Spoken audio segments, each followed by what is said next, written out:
It's frustrating when she reflexively responds to my inquiries with more questions, seemingly without pausing to consider them. It's become a pattern regardless of the context. For example, if I inquire about Megan's dinner plans, she might counter with a question about what I cooked instead. Similarly, when I asked her about moving a chair, she retorted with, "Where did I mention wanting it?" Her tendency to reply with questions persists across all subjects. Interestingly, there was one occasion where she couldn't revert with another question. It's piqued my curiosity about what made that question unique. It was a simple inquiry, just 6 words, yet it seemed to stump her momentarily. However, the most perplexing question for her to tackle was, "Why did I choose to remain?" This question left her without a response. Unfortunately, I already knew she wouldn't be able to answer it. Cheaters are never capable of this. They may give intricate explanations, but deep down, they understand the truth. The challenge is to help them recognize this from the start. I should have anticipated this outcome. My marriage was troublesome from the beginning. I should have heeded my father's advice and followed the 8 principles he believed a man should adhere to. The first is that life is pleasant as long as you don't complicate it. The second is that work becomes difficult only when you lack motivation. Third, to understand what your wife will look like in 20 years, observe her mother.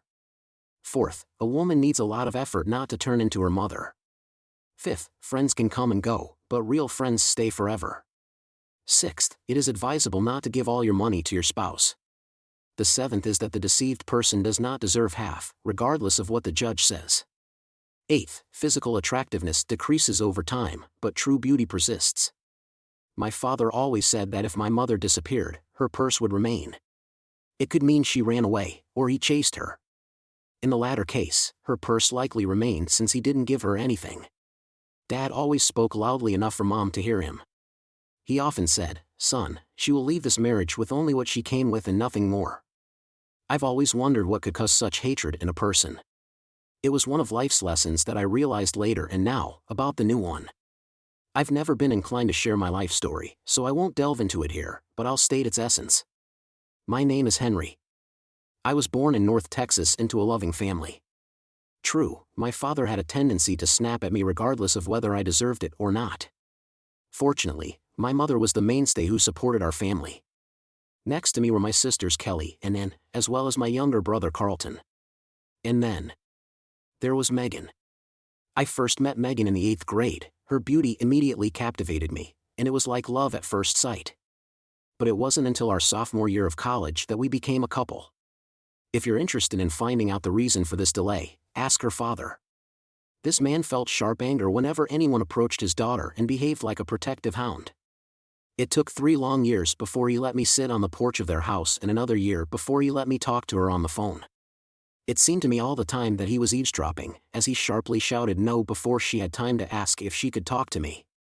So you can imagine my surprise when I plucked up the courage and asked him for permission to marry Megan. To my surprise, he agreed and even called me son.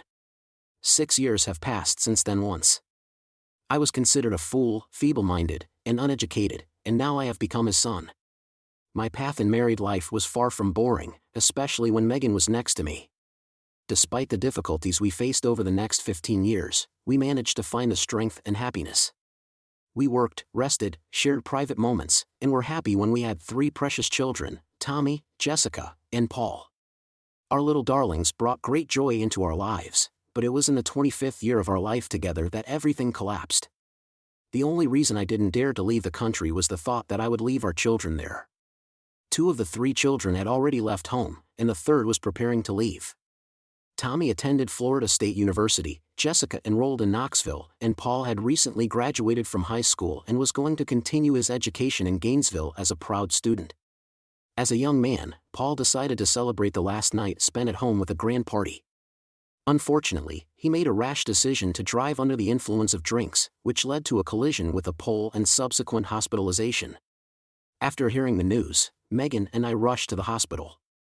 Paul's lung was badly damaged, and he urgently needed a kidney transplant. His own kidneys were badly damaged, so he desperately needed a suitable donor. The doctor asked for permission to conduct a blood test to determine if I was suitable. Megan was looking at us with a puzzled expression on her face, as if she was trying to understand something. Suddenly, she said, "Don't bother, he isn't Paul's father." Shocked, I took a step back and stared at her.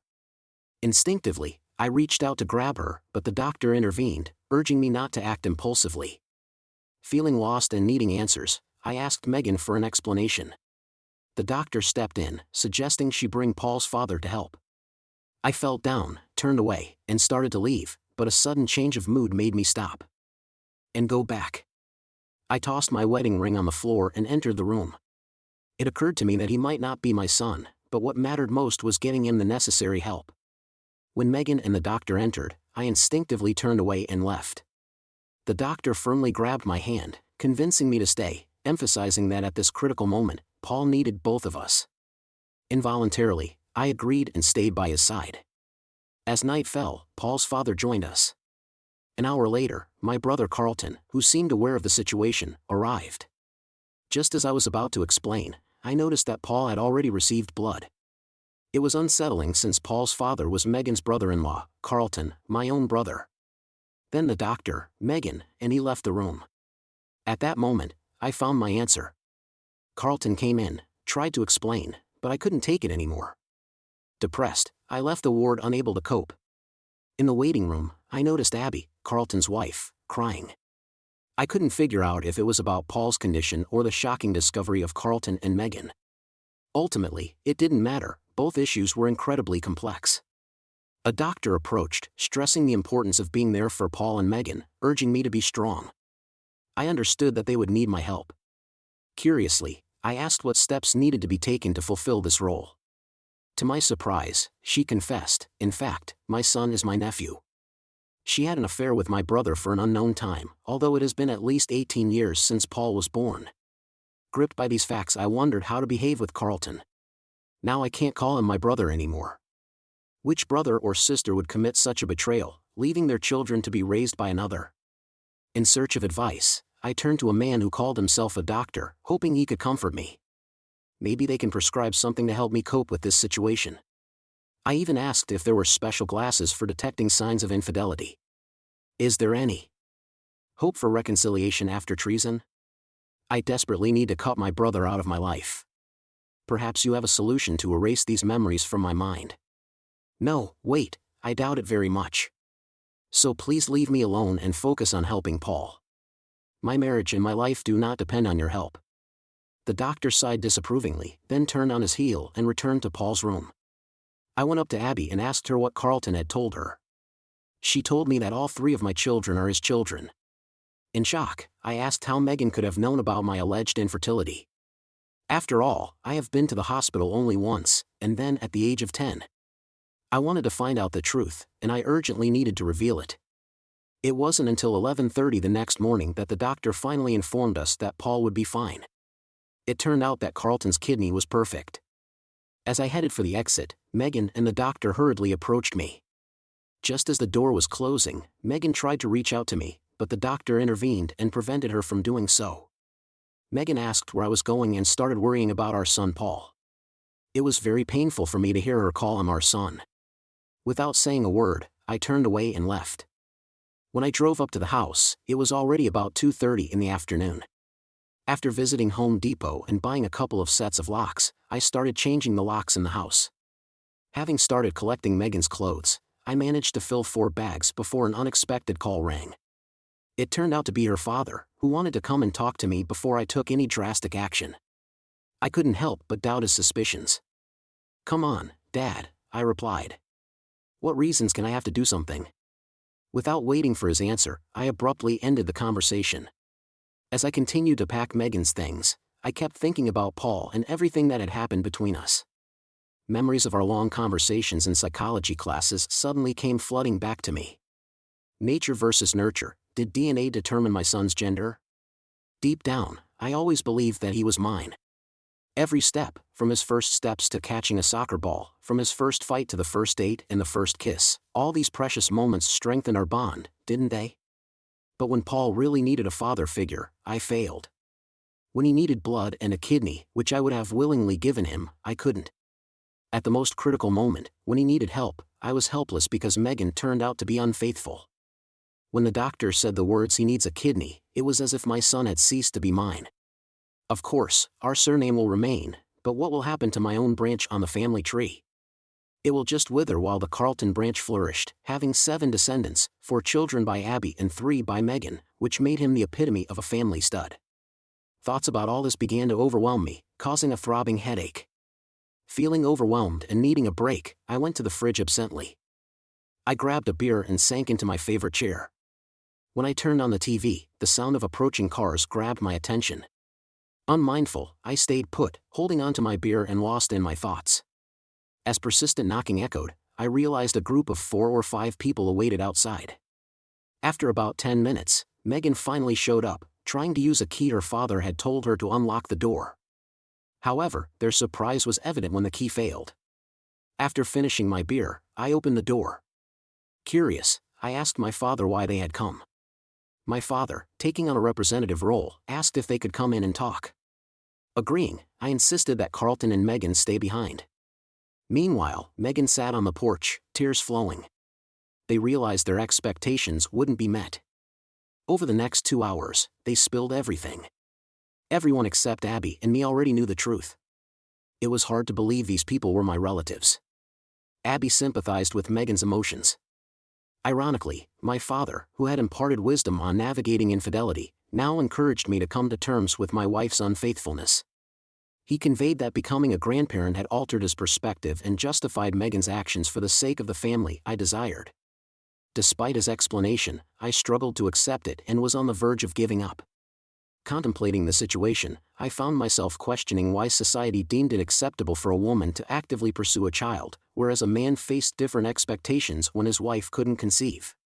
It appeared that only women were permitted to deviate from societal norms, with men seemingly exempt from the need for families where they could witness the growth of a child in their partner's womb. The idea that I shouldn't feel pain during this period challenged the stereotypical definition of a man. Amid the chaos and senseless talk about prioritizing children and maintaining a single family, I felt out of place, overwhelmed by thoughts that women without the ability to conceive were deemed too emotional and without hope. I grappled with the added pressure of society associating supposed blessings with a muscular physique. Unable to contain my frustration, I demanded that everyone leave. The truth, however, lay in the revelation that she had cheated on me and had children with my brother. Reflecting on whether this was considered a blessing, I found myself reevaluating my beliefs. To my surprise, I discovered that my mother had shared this information with her, shedding light on my inability to have children due to contracting yellow fever at age 10. Megan surprisingly had known but chose not to disclose it to me. It was disheartening to realize the kind of mother she turned out to be. After finally getting the kids sent away, they unexpectedly returned an hour later. Apparently, Megan called them, telling them to go to her parents first, but they decided to return home. I spent the next hour explaining the situation without holding back any details. Jessica found it hard to believe and immediately ordered a DNA test, planning to confront Megan. Tommy reassured me that it didn't matter because I would always be his father regardless of the results. Despite his doubts, he reluctantly agreed to carry out Jessica's plan to find out the truth. The next day, we all went to the hospital. First, we visited Paul to check his condition, then started taking blood while Jessica went to Megan's. Tommy and I took turns looking after Paul for several hours. Eventually, we returned home with a sense of finality in the air. Every day, tension in the house grew more palpable.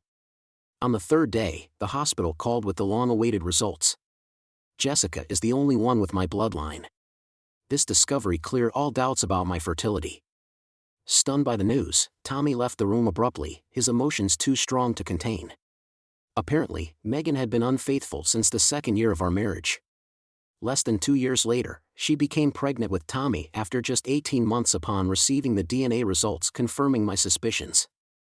I immediately filed for divorce. I handed the results to my lawyer, determined to get everything I deserve and not settle for a 50-50th split. I firmly believe in equality of rights. Society usually demands justice and material retribution when a man cheats, urging the injured party to take everything possible. When a man becomes a participant in infidelity, the reaction is often doubtful, with questions like, "What did you do wrong?" Instead of divorce, seeking professional help is suggested. After the shocking revelation, I lost many friends, including parents and relatives who were aware of the ongoing situation. In our final meeting, Megan requested 30 minutes alone, a moment encompassing 25 years of marriage with 23 years of infidelity. Spanning several months, though I don't keep track, I couldn't tolerate another lie. Even in our last meeting, every sentence felt like a question. Megan asked if I thought she had been a good wife, if I missed anything, and questioned our mutual love. She even asked if I seriously considered leaving. It was hard for me to comprehend. Finally, I asked her one question she couldn't answer, summarizing the events of the last 2 years of our marriage. In the next 10 minutes, turning to Megan, I asked why I should even think about staying. Without waiting for an answer, I got up and left.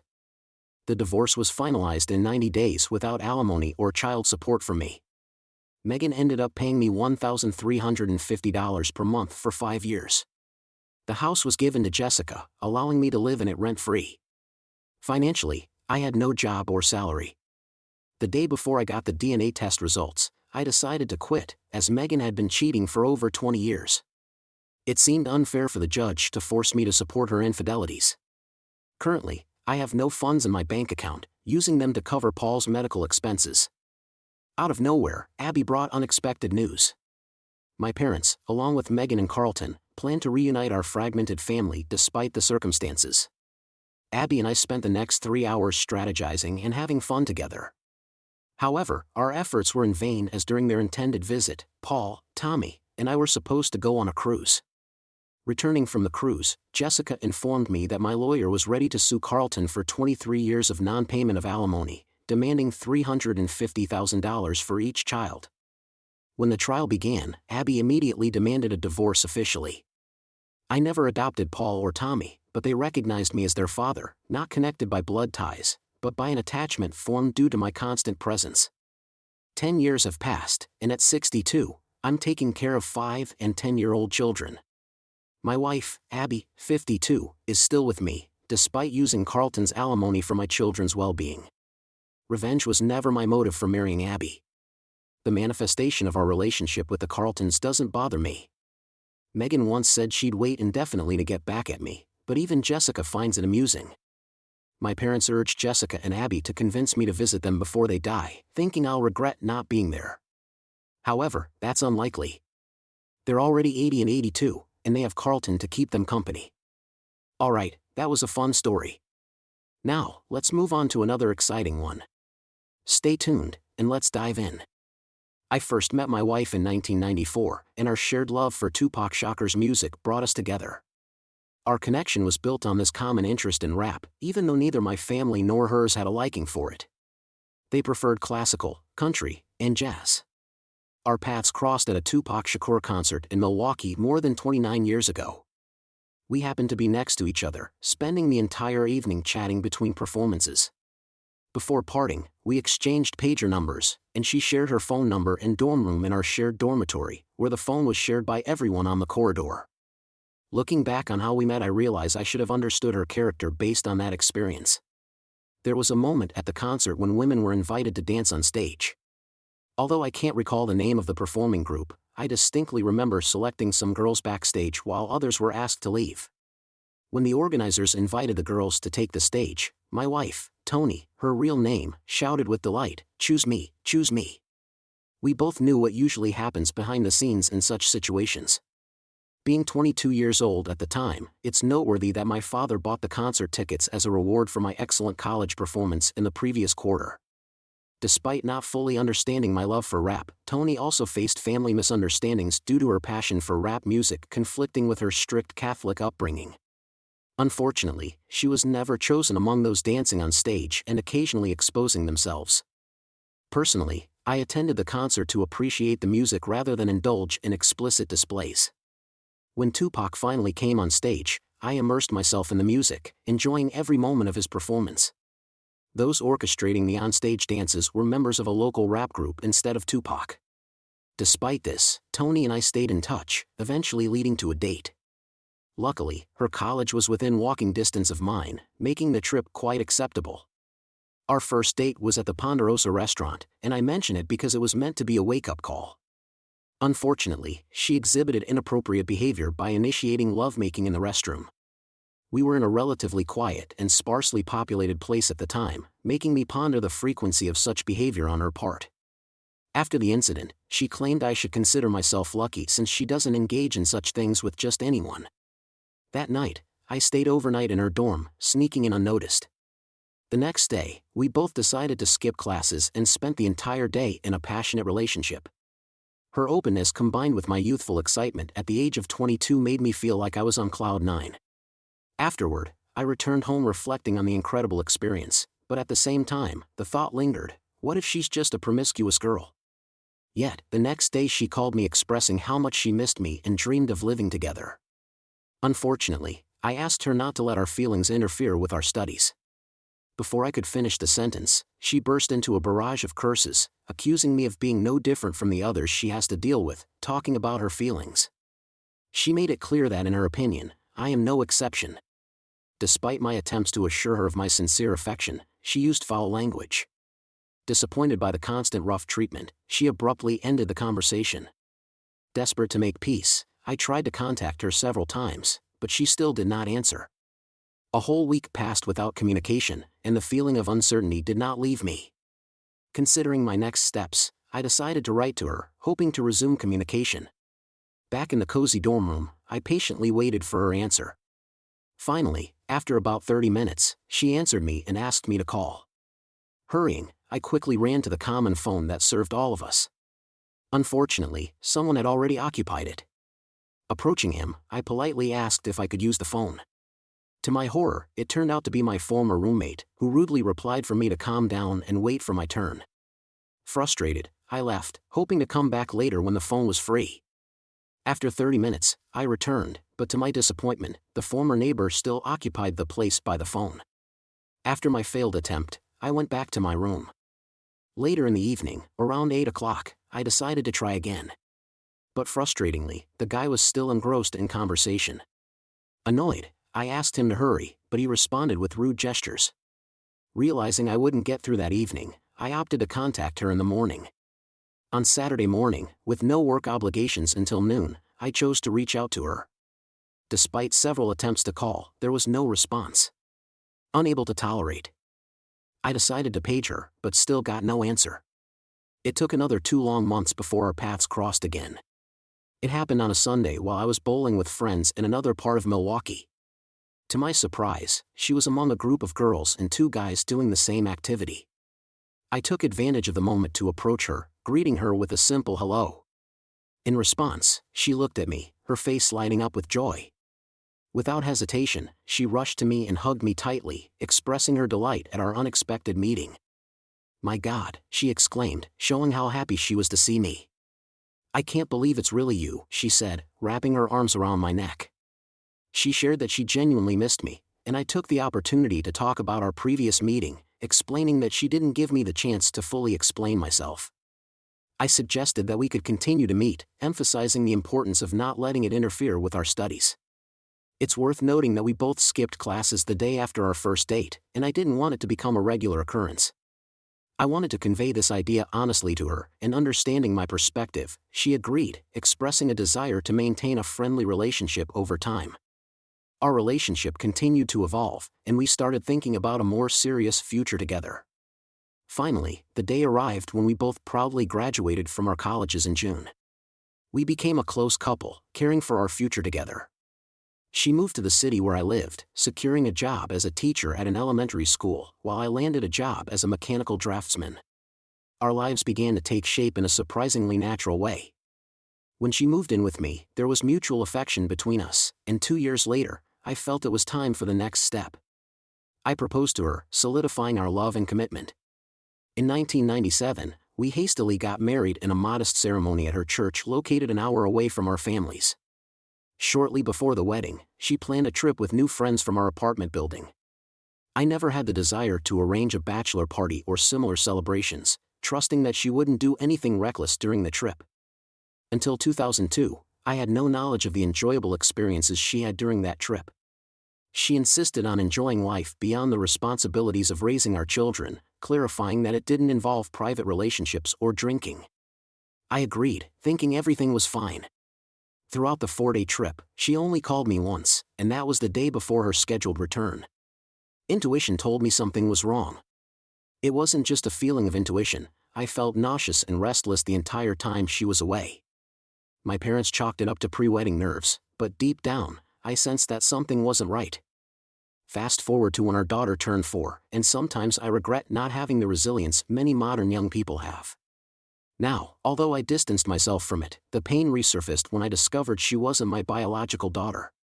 One Christmas, my 12-year-old nephew and his friends persistently approached me, insisting they urgently needed to talk.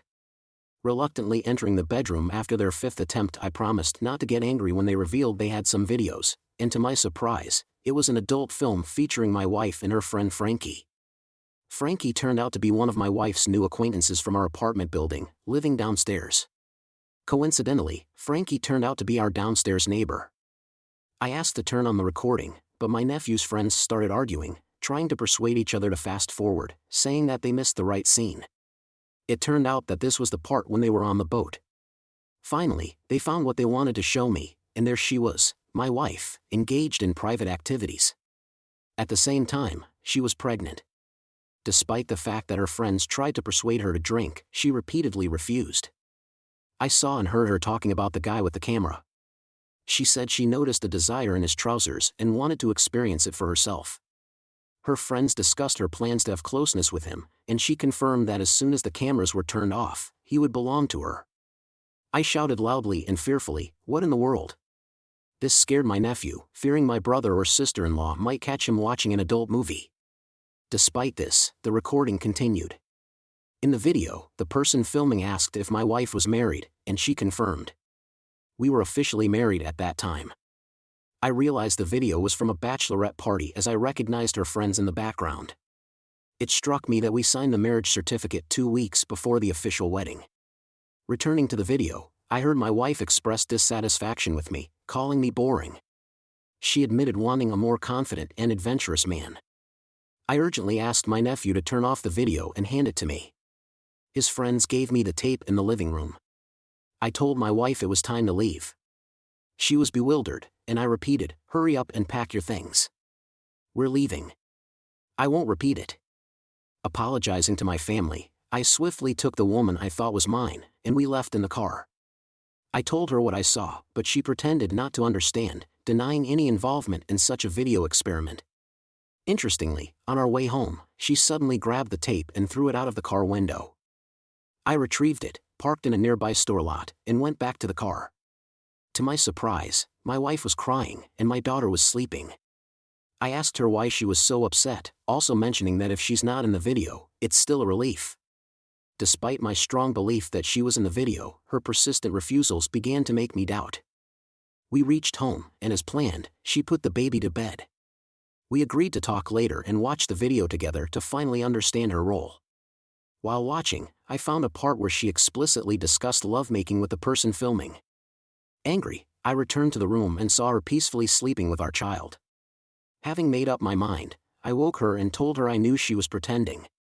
Tears flowed, and she cried loudly, seemingly hoping to wake up the child. I insisted she join the viewing to find evidence of her innocence and end the ordeal, harshly warning of divorce if she refused. She reluctantly left the room and sat on the sofa, pressing play. It became evident she was in the video, the same hairstyle, voice, and other details matched. But she stubbornly continued to deny her involvement. I looked at her in surprise, expressing my disbelief. I rewound the tape and watched again, including the disturbing content of her insulting me. Despite convincing evidence, she continued to deny involvement, annoyed. I pointed out that her friends, Frankie and Cassandra, were present, trying to persuade her to drink. Embarrassed, she confessed that it was Frankie and someone else. Seizing the opportunity, I emphasized that the video captured her telling a complete stranger that she would engage in private activity with him as soon as the camera turned off. Overwhelmed, she began to cry, attempting to apologize. Confused and shocked, I tried to understand my wife's explanation. She claimed not to know what she was thinking and insisted that they made her do it, asserting it was all for the camera and that she was just pretending. Despite her pleas for forgiveness, I felt angry and betrayed. I swiftly grabbed my jacket and keys, deciding to leave. Realizing the gravity of the situation, I acknowledged the need to consult a lawyer and conduct a DNA test to determine my daughter's biological parentage. I shared the unsettling news with my brother, making him promise not to blame his son, my nephew. I told my brother not to blame his son for taking the tape, as we did similar things in our youth with magazines. While searching for temporary housing, I stayed with my close friend, Russell, with whom I had a strong friendship from our previous work together. Throughout this time, I sought a divorce lawyer, attending consultations at Cantor every day for a week. Eventually, I found a suitable lawyer and explained my situation to him. I emphasized the need to legally conduct a DNA test on my daughter without my wife's consent. She clearly expressed her unwillingness for the test. It became a stressful process that required a judge's intervention to compel my wife to agree to a DNA test. Interestingly, initially, the judge rejected our request, pointing out my prior signature on the birth certificate. The details of the conversation between my lawyer and the judge, held behind closed doors, remained unknown to me. Nevertheless, my lawyer persuaded the judge to change his decision, and fortunately, the judge granted permission for the test. We underwent the test, and when the results arrived, it confirmed that the child was not biologically mine. Despite my wife's insistence that the result was false, we repeated the test to confirm the results. As a representative, I had to cover the costs once again. I informed her family about my decision to divorce their daughter, revealing that she was already pregnant before our marriage due to her deceit. This rushed wedding was a result of her deception, as she had lied about many things. After sharing the DNA test results and the truth, I left. Consequently, we discovered that the real father of the child is Frankie, a close friend of my wife and our neighbor. This revelation led to a serious quarrel between Frankie and my wife. When she moved in with me, I was unaware of her previous affair with our neighbor's boyfriend. Later, she learned about her pregnancy from this guy and did everything to get me to marry her. Despite the deception, she continued to maintain a friendly appearance towards her friend. The woman I married turned out to be genuinely deceitful. I recently received official notification that our divorce is finalized. On the same day, my ex-wife contacted me and proposed to meet and talk. Curious, I agreed to the meeting, understanding her intentions immediately with a broad smile. I asked about her daughter's father, leaving her confused. We both knew that one mistake could ruin a marriage. I emphasized that even one wrong step might be enough to ruin my love and marriage. Continuing the conversation, she admitted being very upset that her parents didn't want to communicate with her. She expressed concerns about raising the child alone, to which I replied with a simple, "It's her own fault." I bid her good luck and swiftly concluded our conversation. It struck me as unreasonable that she presumed I'd reconcile with her, yet I harbored no desire to reconnect. My heart ached for the innocent child caught in the midst of it all. Fast forward 2 years, and I find myself single-handedly raising a daughter who isn't biologically mine. Some may find it peculiar or even foolish that I've taken on the responsibility of another's child, but circumstances left me no alternative. Following our divorce, my ex-wife deserted the child, fleeing with her new partner. Her descent into depression led her down a path of alcohol abuse and eventually, illicit substances. Presently, she dwells in squalor with a man with a penchant for crime and addiction. I assumed custody of my daughter and later formalized the adoption, stripping my ex-wife of any parental rights. I'm certain that life will hold her accountable for her actions, particularly for abandoning her own flesh and blood.